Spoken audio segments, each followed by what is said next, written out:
Welcome back for another Ashes of Creation news video. In today's video, I'll be going over Intrepid Studios' monthly development update stream. As always, I'll start off with a quick studio update, and then we'll get into the new gameplay, which gets into sieges and dragons. I'll go over the new art, and then we'll end with a rapid fire of the Q&A. If you guys end up enjoying this video, please subscribe, as I will continue to delve deeper and deeper into Ashes of Creation as we roll through 2021. Links to my Twitter and my Discord server will be below. Let's get right into it.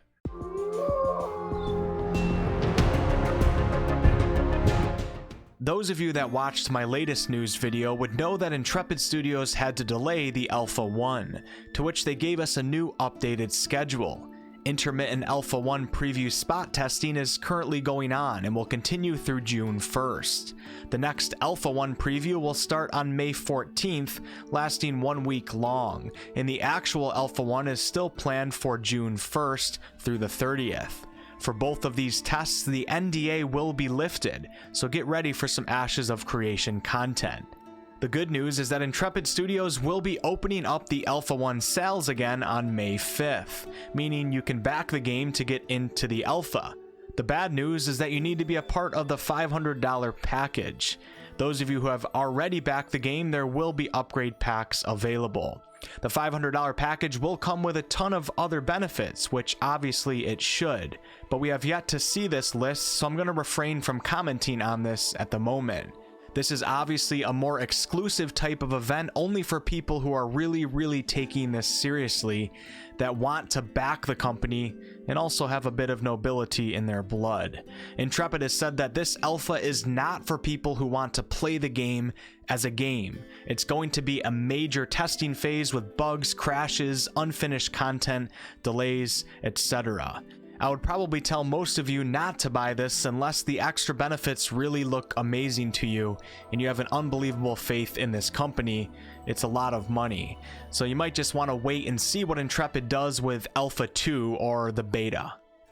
As far as a studio update goes, Intrepid is starting to move back into an actual physical studio, but this time it's a new, much larger studio than where they were before.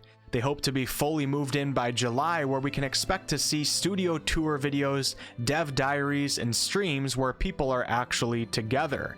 They are of course still hiring right now and bringing on a ton of new talented devs, so if you fall into this category and are looking for a job, this may be of interest to you.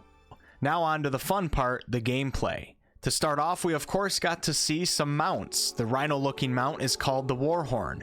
The fiery fox is a fox of Pyre. The beautiful deer-looking mounts are called the Curran. And then of course that epic giant tortoise that we've seen before. Mounts in this game so far are something that I think have impressed many onlookers, and they're obviously going to play a huge role in the game. In fact, we already know that mounts in this game are not just going to be plain old mounts. In Ashes of Creation, different mounts are going to have different applications. There will be mounts that specialize more in speed and travel, mounts that may serve better in combat as they offer charge abilities, mounts with good dodge abilities, ones that serve best in escape situations, utility mounts, and much more. This is going to also tie into the animal husbandry profession, as players will be able to essentially breed mounts that have more specialized qualities to suit their particular wants. After getting a good look at the mounts, we get to see the true reason as to why they are gathered. There is a giant forest dragon raid boss just a couple of leaps away. This is one of the 3 dragons within an area called a siege zone, and I'll get into that shortly. These dragon bosses are designed for around 40 to 60 players. For an early development build, I have to say that the world, the mounts, and the bosses, like this dragon, are looking really good, and the animations seem to be kind of a step up for games in the MMO genre. This particular dragon focuses on aerial denial, and it has the ability to shoot out poison balls that create poison puddles, and if you stand in the poison, you get poison stacks. Apparently it's the job of the tanks to soak these puddles up to prevent them from taking out more of your squishy type players.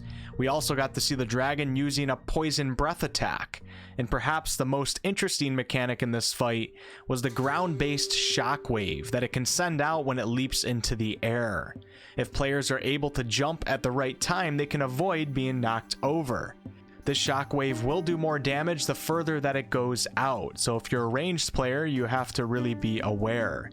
I definitely love seeing mechanics like this in boss fights because it helps keep combat more engaging, as you have to kind of pay attention, and more engagement can lead to more fun and funny moments.